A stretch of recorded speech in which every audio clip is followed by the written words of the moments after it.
Ce matin, nous étions dans le livre de Matthieu, chapitre 3, versets 13 à 17. Je relis. Alors Jésus vint de Galilée au Jourdain vers Jean pour être baptisé par lui.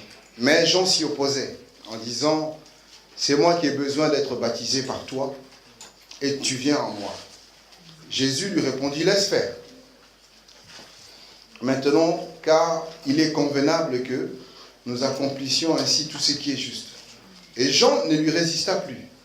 Dès que Jésus eut été baptisé et sorti de l'eau, et voici les cieux s'ouvrir, et il vit l'Esprit des dieux descendre comme une colombe et venir sur lui. Et voici une voix se fit entendre des cieux, ces paroles, « Celui-ci est mon Fils bien-aimé, en qui j'ai mis toute mon affection. » Amen. Amen. Et on a vu que pour que le ciel s'ouvre, la première clé que le Seigneur Jésus avait utilisée, c'était l'humilité. Il s'est humilié, il a accepté de se mettre plus bas que Jean-Baptiste. Hein, la Bible dit que l'humilité te fasse voir l'autre comme étant au-dessus de toi-même. Le Seigneur Jésus a accepté de s'humilier. Et c'est ainsi qu'il a mis la première clé pour que le ciel s'ouvre. Et de là, nous sommes partis pour voir combien est-ce que beaucoup ont du mal à utiliser cette clé à cause de certaines choses. Et on avait commencé à lister ces choses. Donc notamment, on a parlé d'Ésaü. On a dit qu'il avait un problème de confiance en soi. Et on a aussi parlé des mauvaises alliances qu'on pouvait tisser. Et que on a vu qu'Abraham avait cédé sa femme. Et que le roi qui a voulu aller avec Sarah a eu des problèmes. Parce que Sarah portait en elle la stérilité. On a vu qu'Abraham a encore voulu céder sa femme à Abimelech. Et Abimelech aussi a eu des problèmes. Parce que Sarah avait quelque chose en elle. Donc on a compris par là que si on doit faire attention avec qui on se lie, on doit faire attention avec qui on s'attache. Il y a des amitiés qu'il ne faut pas avoir. Il y a des relations qu'il ne faut jamais tisser. Il y a des choses qu'il ne faut jamais voir. Il y a des lieux où il ne faut même pas aller. Parce qu'en y allant, tu tisses une alliance, tu rentres dans une alliance et ta vie dépend de cette alliance-là. Amen. Amen. On a vu ensuite qu'il y avait aussi des mauvais héritages, qu'on pouvait hériter d'un lien familial qui nous poursuit et ce lien fait que le ciel est fermé sur notre tête parce que ça fait partie d'une alliance qui avait accepté que le ciel soit fermé. Et je crois qu'on s'était arrêté là. Amen, amen. Il va être 16 heures.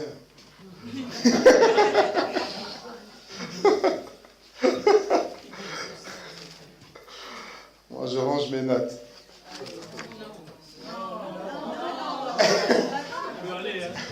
J'ai même pas commencé, il est 16 heures. Ah, c'est jusqu'à 30. Ah, j'ai oublié. Non, c'est vrai, j'ai cru que c'était 16 heures. Gloire à Dieu. Bon, je vais en citer quelques. Parce que la liste, elle est longue. Il y a la jalousie qui nous ferme la porte du ciel. Lorsqu'on a en nous, on porte en nous la jalousie, aussi petite que la graine puisse-t-elle être, la porte du ciel nous est fermée. Nous avons l'image de Caïn et Abel. Dieu va, du haut de son trône, s'apercevoir que les deux frères vont décider de faire une offrande. Dieu leur avait rien demandé. Ils ont décidé de faire une offrande. Caïn va prendre le fruit de la terre, il va secouer, il va labourer, il va prendre le fruit de la terre et il va offrir à Dieu. Je ne sais pas si le fruit était comment, mais il s'est débrouillé. Abel va prendre un agneau. Il va prendre le premier-né. Il va prendre ce qu'il avait de mieux, ses prémices. Parce qu'il ne sait même pas. Vous savez, lorsque vous prenez le premier là, vous prenez un risque. Hein? Parce que si le premier là était valable, tu ne sais pas si la suite sera pareille. Anne, lorsqu'elle a eu Samuel, elle ne savait pas si elle allait avoir d'autres Samuel. Elle ne savait pas si elle allait encore avoir des enfants. Elle a eu Samuel, elle a donné à Dieu. Lorsque tu donnes à Dieu le premier, ce qui viendra après, c'est merveilleux. Amen. Abel a dit, moi je prends le premier. il a donné. Le Seigneur regarde, il agrée l'offrande d'Abel et il ne fait pas cas de Caïn. Le Seigneur remonte dans son trône et puis Caïn, dans son cœur, a commencé à développer la jalousie. Dieu, dans son amour, il descend. Il fait toc toc, Caïn. Le péché se couche à ta porte. Il dit à Caïn, moi je vois au-delà des apparences. Au plus profond de ton cœur, tu as un problème de jalousie avec ton frère. Il dit, le péché se couche à ta porte. Mais toi, domine sur lui. Il dit, toi, résiste. Domine sur le péché. Qu'il ne te touche pas. Caïn dit, oh, je maîtrise. Mais dès qu'il voit Abel, ça remonte encore. Vous savez, la jalousie te fait agir et réagir sans que tu le saches. Mais c'est ceux qui sont autour qui se rendent compte. Oh, pas un problème. Mais toi-même, tu ne sais pas parce que c'est ta nature qui réagit. C'est ton intérieur qui se manifeste. Et là, Caïn, lorsque Dieu lui a dit, le péché se couche à ta porte, Caïn a cru qu'il allait maîtriser. Mais dès qu'il a vu Abel se remonter, il a préparé, il a fait en sorte, et il a fini par le tuer quand même. Malgré que Dieu lui avait dit, le péché se couche à ta porte. Alléluia. Donc c'est une graine qu'il faut tuer. C'est une racine qu'il faut arracher, couper, mettre au feu et détruire. La jalousie. Vous savez, il y a, à force, il y a des choses qui deviennent des caractères. La jalousie devient après un caractère. Et comme c'est un caractère se travaille. C'est plus des jeûnes et prières. Tu as jeûné, tu as prié. Dieu a dit, j'enlève. Maintenant, le caractère, c'est toi. Le caractère, c'est toi qui l'as développé. C'est à toi, lorsque tu es jaloux, au plus profond de toi, tu dis, je refuse ça. Tu souffres. Au lieu de dire, elle se prend pour qui, il se prend pour qui, là, tu dis, Dieu bénis-le. Même si ça te fait mal, tu dis, bénis-le. Amen. Tu te forces à faire le bien. Tu te forces à aller au-delà de toi-même parce que la jalousie est une nature. Tu l'écrases. Et les gens qui sont autour de toi verront, ils vont se dire, ah, il commence à changer. Alléluia. Caïn et Abel. La jalousie est une mauvaise graine, il faut la détruire. Amen. Nous voyons aussi Caïn et Abel, c'est Genèse 4, 7 à 11. Ensuite, on a Genèse 37, 18 à 24. J'aime bien, je vais lire ça rapidement. Ils le vinrent de loin. Ce sont les frères de Joseph. Et avant qu'il fût près d'eux, ils complotèrent de le faire mourir. Ils se dirent l'un à l'autre, voici le faiseur de songes qui arrive. Venez maintenant, tuons-le et jetons-le dans une citerne. Et nous dirons qu'une bête féroce l'a dévoré, et nous verrons ce que deviendront ses songes. Ruben entendit cela, il le délivra de leurs mains, et il dit, ne lui ôtons pas la vie. Ruben leur dit, ne répandez point de sang, jetez-le dans la citerne qui est au désert, et ne mettez pas la main sur lui. Il avait dessein de le délivrer de leurs mains pour le faire retourner vers son père. Lorsque Joseph fut arrivé auprès de ses frères, ils le dépouillèrent de sa tunique, de la tunique de plusieurs couleurs qu'il avait sur lui. Ils le prirent et le jetèrent dans la citerne. Cette citerne était vide, il n'y avait point d'eau. Amen. Les frères de Joseph, leur jalousie, leur colère est née d'un vêtement. La jalousie, c'est terrible. Ils ont vu Joseph qui portait le même vêtement que leur père. Mais eux, ils n'avaient pas ça. Joseph mettait un vêtement de plusieurs couleurs, comme papa. Une fois, deux fois. Et en plus, le père, qu'est-ce qu'il fait? Il envoie les autres. Et ensuite, il dit à Joseph, toi, va surveiller. Avec les mamans, des fois, on envoie le plus petit pour aller donner un ordre au plus grand. Faire attention parce que dans le cœur du grand peut naître la jalousie. Parce que le petit, lui, il ne fait pas exprès. Papa, il a dit, tu fais ici. Mais c'est ce que fait Joseph. Joseph, il arrive les mains dans les poches. Les frères travaillent. Lui, il arrive, il les regarde. Bon, ça se passe bien, c'est papa qui m'a envoyé. Dans le cœur de l'autre peut commencer à naître une certaine jalousie. Et les frères étaient là, la jalousie a commencé à naître. Mais ce petit là, il se prend pour qui? Toi, lui et moi, on a quand même 5 ans, 6, 7, 8, 10 ans de différence. C'est quoi? Ça a commencé à grandir dans le cœur. Ça a commencé à grandir. Et Joseph, il ne faisait pas exprès, il venait. Un jour, il fait son songe. Il dit, hey, les frères, j'ai fait un songe. Tous là. Vous étiez à genoux, moi j'étais debout. Une fois, 2 fois. Il dit, c'était encore pareil, hein. Vous tous. Vous étiez à genoux, moi j'étais debout. Les frères, ils ont dit, ok. Donc toi, déjà, tu mets le même vêtement que papa. Et en plus, donc tu te prends pour le chef. On va régler ton compte. Et le jour où ils ont eu l'occasion, vous avez vu comment ça commence? Voilà le faiseur de songes. Et deuxièmement, quand il arrive, qu'est-ce qu'ils font? Ils le dépouillent de sa tunique. L'objet de... c'est ça, hein? C'est avec ça que tu faisais le fier. Il le dépouille de sa tunique. Alléluia. Pourquoi? Parce qu'en eux, il y avait la jalousie. Il y avait la jalousie. C'est quelque chose qu'il faut enlever. Parce que la jalousie, il vous met hors de vous. La jalousie vous affiche. Et devant les gens, la jalousie, elle se manifeste. Toi, tu ne veux pas. Mais elle est dedans. Elle dit, je dois parler. Et elle va parler. Ouh. Je vous ai dit quand j'étais jeune, moi, je sautais sur les gens parce que j'étais jaloux. Je marche comme ça, avec ma copine de l'époque qui est devenue ma femme. Nous marchons. Si tu as le malheur de jeter un regard, je la laisse. Des fois, elle ne savait pas. Elle ne sait pas. Elle continue à marcher. Or, moi, j'ai déjà fait demi-tour. Et je poursuis celui qui l'avait jeté un regard. Que ça soit dans la rue, dans le train, dans le métro, même en voiture, je m'arrêtais. Je freinais brutalement. Je descendais et j'allais voir la personne. La jalousie rend bête. C'est-à-dire, vous posez des actes que les autres vous regardent et disent, mais il est complètement idiot. Et c'est quoi? C'est la jalousie qui se manifeste. Et toi, tu es content, tu crois que non, je suis caïd. Les autres regardent et disent, mais tu es bête.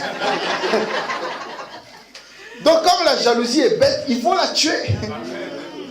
Alléluia. Ne soyez pas jaloux.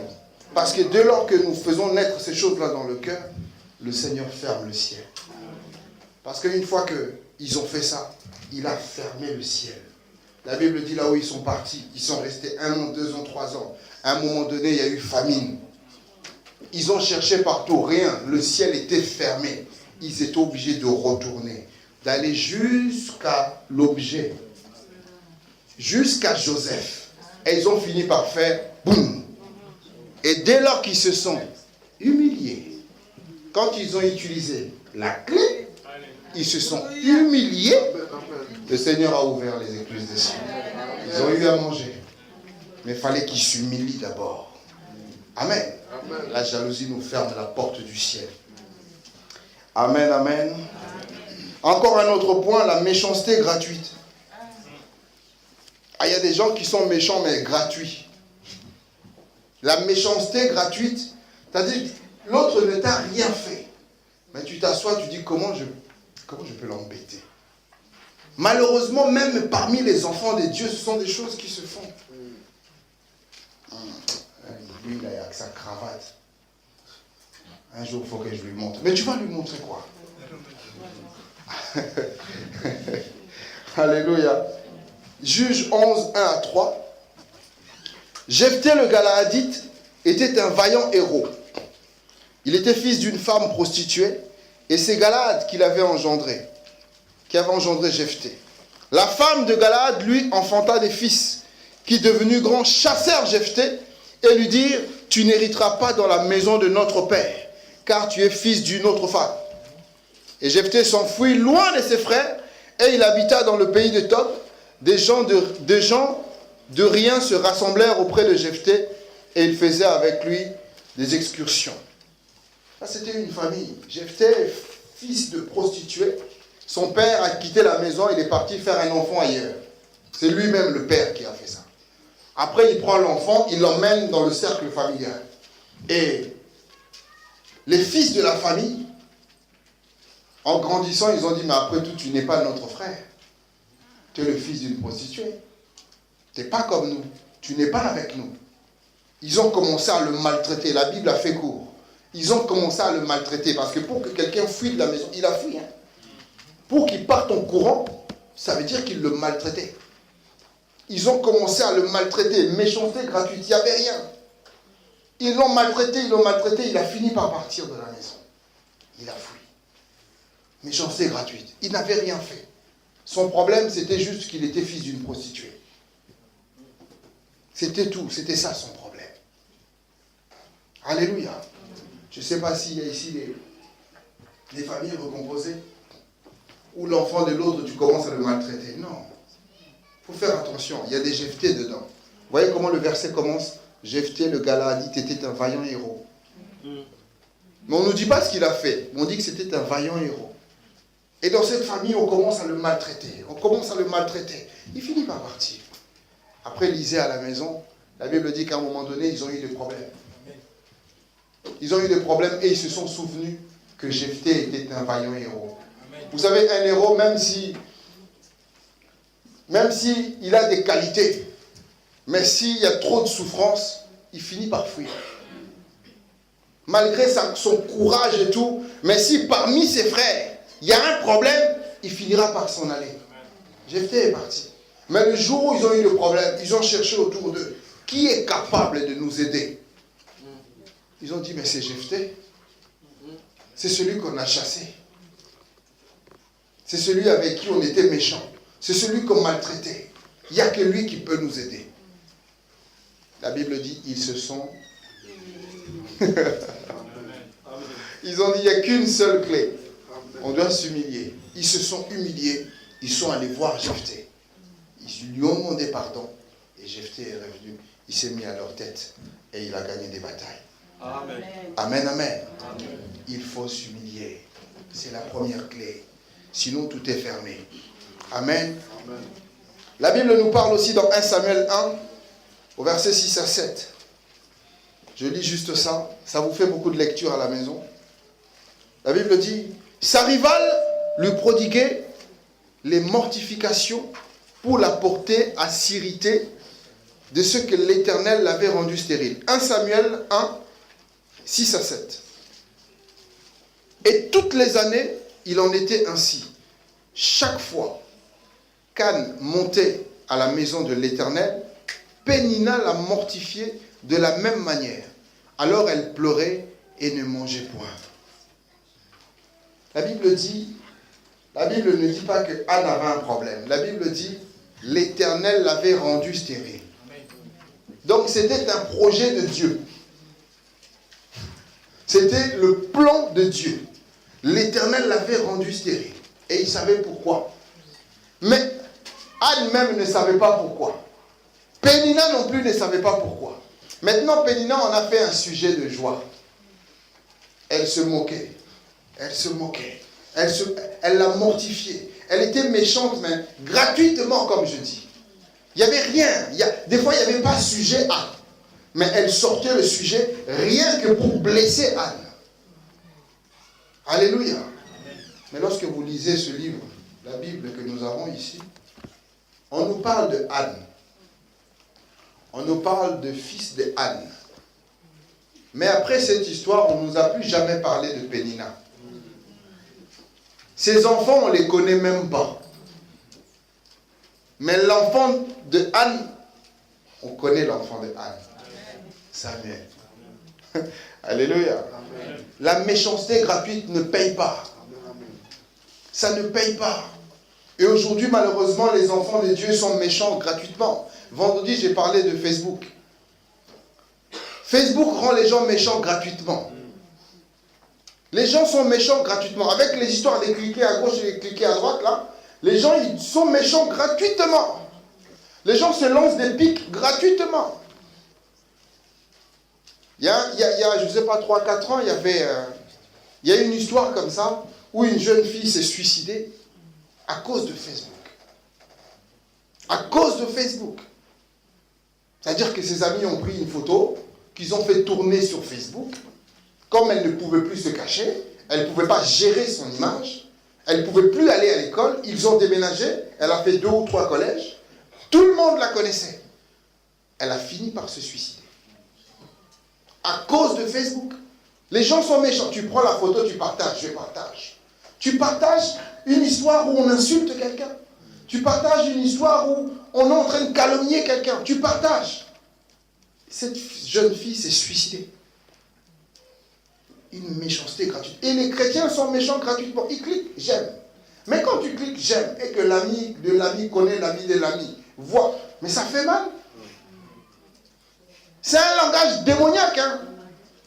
Si on entre dans Facebook et qu'on ne l'utilise pas pour gagner des âmes, on rentre dans le système de... Comment il s'appelle? Vanderberg. Zuckerberg. On rentre dans son système. Si on n'y entre pas pour annoncer l'évangile, si on n'y entre pas pour gagner des âmes, on y entre pour faire son travail à lui. Lui, il a un travail. Lui, il sait comment ça fonctionne. C'est lui qui a fait son truc. Il a fait son réseau, comme je disais vendredi. C'est son réseau à lui. Alléluia. Or, si tu rentres dans ce réseau, c'est pour polluer le réseau à la façon de Jésus. Jésus, il est venu sur terre pour polluer la terre. Il a dit, je viens avec mon royaume. Il n'a pas dit, je viens rentrer dans votre royaume pour m'adapter. Il a dit, je viens avec mon royaume. Il dit, le royaume des cieux est descendu. Donc, quand vous allez sur Facebook, vous devez dire, le royaume des cieux est sur Facebook. Vous vous comportez comme des citoyens célestes. Et non pas rentrer dans la méchanceté gratuite. Si les gens sont méchants gratuitement, corrigez-les. Vous savez, il y en a certains, il ne faut pas cliquer. Clique pas. Tu le laisses comme ça avec sa méchanceté gratuite. Amen. Et Dieu se souviendra de toi. Amen, amen. Ah, le Seigneur est merveilleux. Il y a aussi Agar. Agar qui a vraiment manqué. Elle, je l'ai mis dans le symbole de manque d'humilité, mais grand. La Bible dit, Sarah avait des problèmes pour concevoir. Et Sarah va, à force, elle prend Agar, elle dit, bon, tu vas avec mon mari et vous faites un enfant.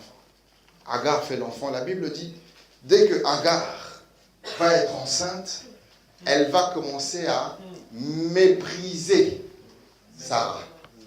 Elle était servante. On l'a pris, on l'a mis à côté. On a dit, ce que tu fais, ce n'est qu'un travail aussi. Mais dès qu'elle a eu l'enfant, elle a commencé à mépriser Sarah. La Bible dit, Sarah l'a chassée. Elle a dit, dehors, tu sors. Et c'est Dieu qui a récupéré la situation.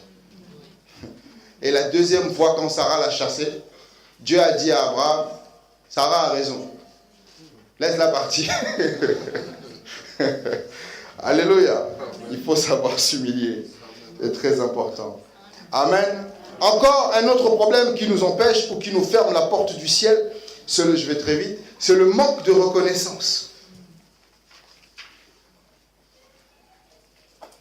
Le manque de reconnaissance. 2 Chroniques 32, au verset 24. La Bible dit, en ce temps-là, Ézéchias fut malade à la mort. Il fit une prière à l'Éternel, et l'Éternel lui adressa la parole en lui accordant un prodige. Nous connaissons l'histoire. Mais Ézéchias ne répondit point au bienfait qu'il avait reçu, car son cœur s'éleva et la colère de l'Éternel fut sur lui, sur Juda et sur Jérusalem. À cause d'une personne, la colère de l'Éternel fut sur lui, sur Juda et sur Jérusalem.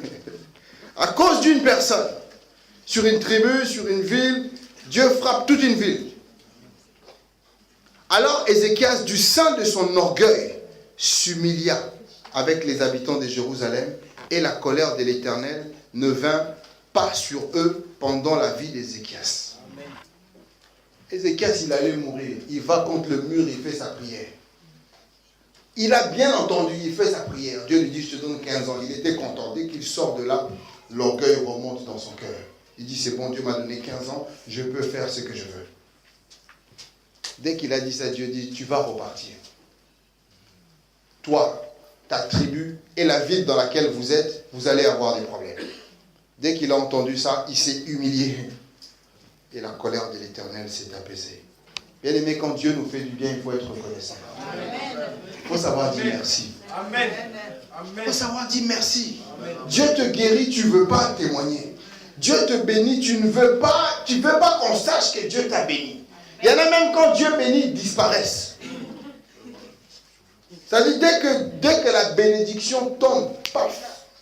Ah, pas ça, je dois vraiment déménager là. Ah, tu me verras plus. Ah là, Dieu m'a béni. Ah, mais si Dieu t'a béni, reste avec nous. Nous voulons aussi profiter de la bénédiction. Ah, pasteur, Dieu m'a donné un travail. Gloire à Dieu.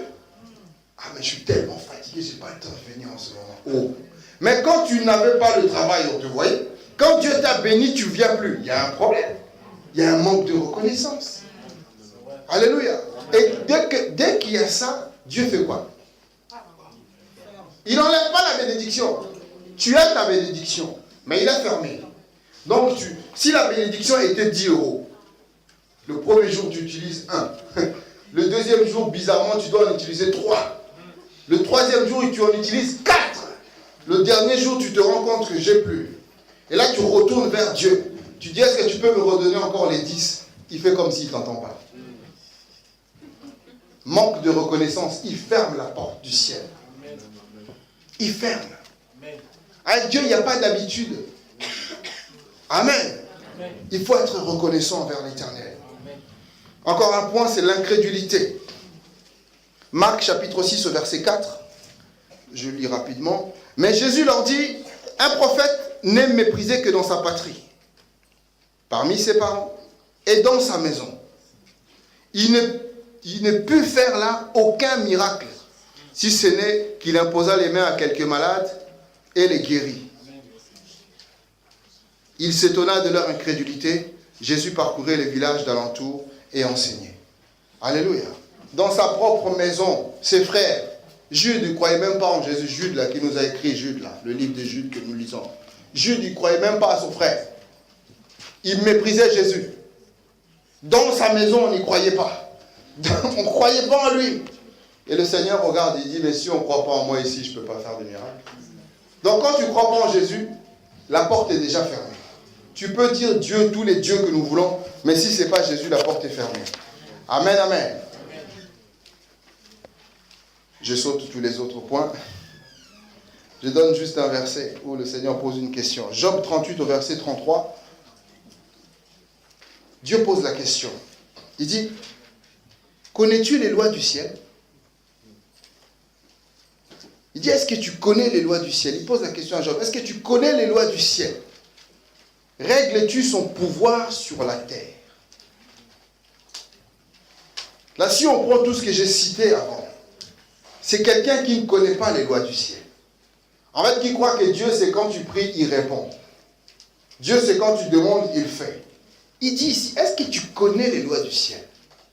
Est-ce que tu sais comment est-ce que ces lois agissent sur la terre? Parfois, on oublie un peu que Dieu est un Dieu de loi. Pour que le soleil tienne tout seul, pour que la lune tienne toute seule, il y a une loi. Pour que le soleil ne tombe pas sur nous, il y a une loi qui fait que ça ne tombe pas sur nos têtes. Il pose la question, il dit, est-ce que tu connais les lois du ciel? Est-ce que vous connaissez les lois du ciel? Amen. Nous devons faire attention.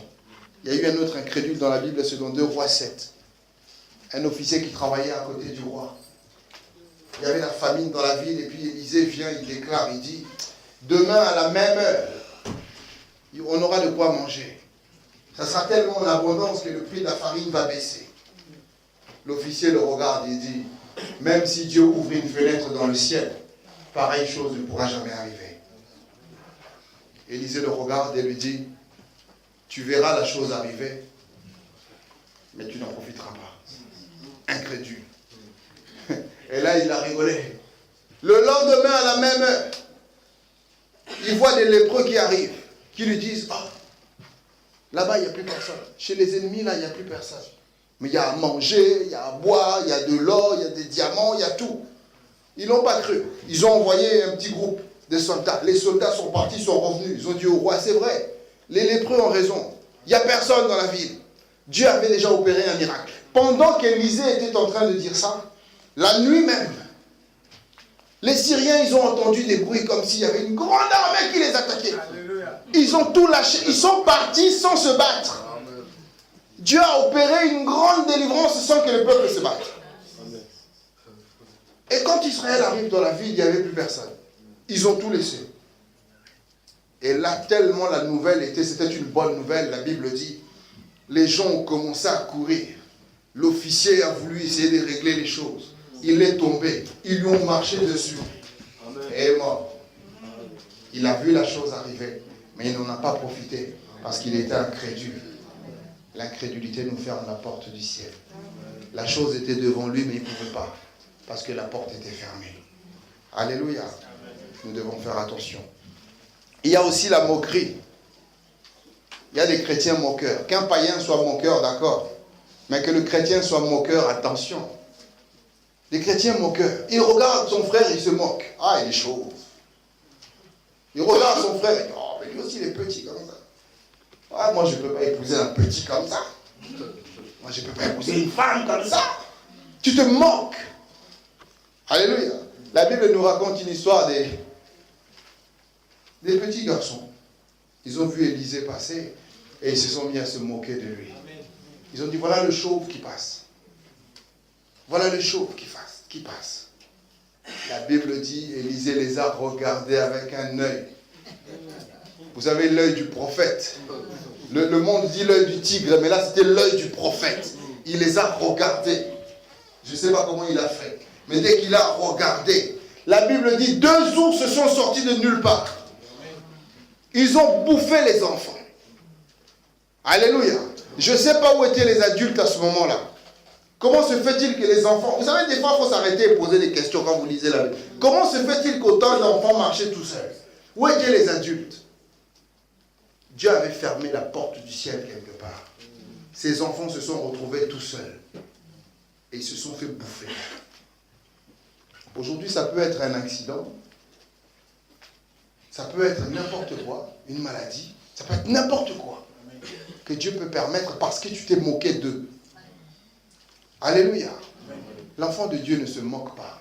Il ne faut pas te moquer. Tu ne sais pas quelle porte tu fermes dans ta vie quand tu te moques de quelqu'un. Tu ne sais pas. En Afrique, les gens, lorsqu'ils voyaient les... Comment on les appelle? Albinos. Lorsqu'ils voient un albinos, il fait ça. Il fait... Et après, il se moque. Et croyant qu'en faisant ça, il ne lui arrivera rien. Mais tu t'es déjà moqué. Ça, c'est aucune protection, ça ne fait rien. Tu as déjà posé l'acte. Même si sur ton visage, tu ne souris pas. Si dans le cœur, tu t'es moqué, Dieu a vu le cœur. On ne doit pas se moquer. Amen. On ne se moque pas. Ce n'est pas de Dieu, ça. Que le Seigneur nous garde de toutes ces choses-là. Amen. Alors, deuxième clé, pour finir, c'est l'obéissance. C'est l'obéissance. La Bible dit, lorsque le Seigneur Jésus s'approche de Jean-Baptiste, il lui dit, il faut que tout ce qui est convenable se fasse. Amen. Il faut que ce qui est juste s'accomplisse. Amen. Il est en train de lui dire, je dois obéir à la loi. Je dois me soumettre à la loi établie. Je dois m'humilier. Je suis obligé d'obéir à cette loi. Sinon, le ciel ne s'ouvrira pas. Il faut que j'obéisse. Vous savez, lorsque la Bible dit l'obéissance vaut mieux que le sacrifice. Vous prenez ce verset, vous le collez à cette histoire, ça colle net. Parce que Jésus est le sacrifice. Mais c'est le sacrifice qui obéit d'abord. Il dit, c'est moi le sacrifice par excellence. L'agneau de Dieu qui ôte le péché du monde, c'est lui. Il pouvait aller sans passer par les eaux du baptême et accomplir sa mission. Mais il dit non, je dois obéir à la parole. La parole dit que je dois passer par la loi, il faut que je passe par la loi. Alléluia. Mais qui sommes-nous, pour ne pas obéir à la loi de Dieu? Qui sommes-nous pour passer outre la loi de Dieu? Alléluia. Amen. Abraham, Genèse 22. Le Seigneur vient vers Abraham et lui dit, tu sais le petit que je t'ai donné là, celui que tu aimes beaucoup. Je suis sûr Abraham, dans son cœur, a dû dire, qui, Ismaël? Dieu lui dit, non, pas Ismaël, Isaac. Il dit, celui que tu attendais depuis longtemps, Isaac. Il dit, oui. Dieu lui dit, donne-le-moi. Donne-moi. Vous voyez que là, on ne parle plus d'humilité. Là, on rentre dans l'obéissance. Il dit, donne-moi le petit là, celui que tu aimes le plus. Isaac peut représenter beaucoup de choses dans la vie d'un enfant de Dieu. Énormément de choses. Isaac représente ce que tu aimes le plus. Peut-être que tu t'aimes plus que toute autre chose au monde. Il y a des gens qui s'aiment beaucoup eux-mêmes, plus que tout le monde. La Bible dit, tu dois aimer l'autre comme tu t'aimes. Mais si tu t'aimes plus que tu aimes l'autre, il y a un problème. Dieu lui dit, je veux Isaac. Isaac, que tu aimes le plus. L'enfant que, la chose que si on t'arrache ça, c'est comme si tu n'as plus de vie. Alléluia. Il y avait un moment, on avait acheté une voiture. Il y a longtemps. Je crois que c'était la première voiture où on avait investi beaucoup d'argent. Cette voiture, je la lavais tous les week-ends. Tous les week-ends. Elle était nickel. C'était vraiment mon Isaac.